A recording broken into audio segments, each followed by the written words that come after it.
My brother said we're kicking the useless people out of the family, and for a moment, I honestly thought there was joking. We were all gathered at my parents' house for a family barbecue, sitting around the back eating and talking when he suddenly stood up holding a drink in his hand and announced it like he was making an important business decision.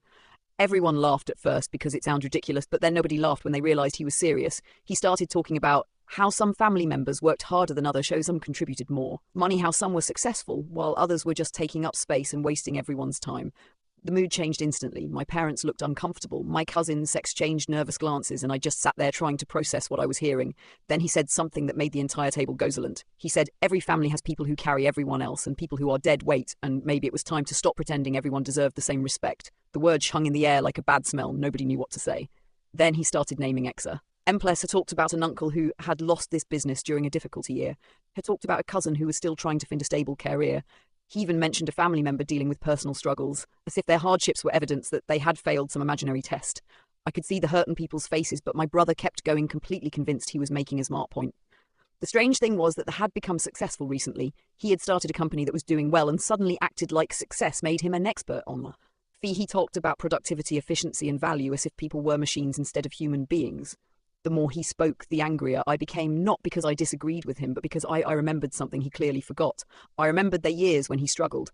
I remembered when he dropped out of college and had no idea what he wanted to do. I remembered when he borrowed money from our parents to pay rent. I remembered when relatives helped him find opportunities and supported him when things were falling apart. Back then, nobody called him useless. Nobody suggested removing him from the family. Nobody measured his worth based on a paycheck. They helped him because that is what families are supposed to do.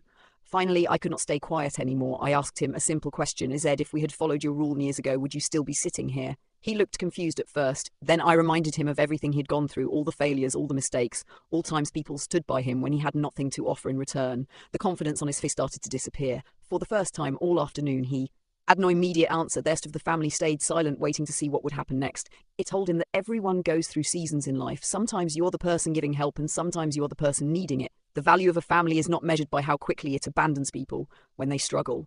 The value of a family is measured by how it treats people during their worst moments. My mother quietly wiped away a tear. My uncle looked down at this plate. My cousin nodded slowly, and suddenly the conversation was no longer about success or fail, or it was about compassion. My brother sat down and stared at the table for several minutes before finally speaking. He admitted that success had changed the way he viewed people. He said he had become obsessed with achievement and forgotten what it felt like to need support.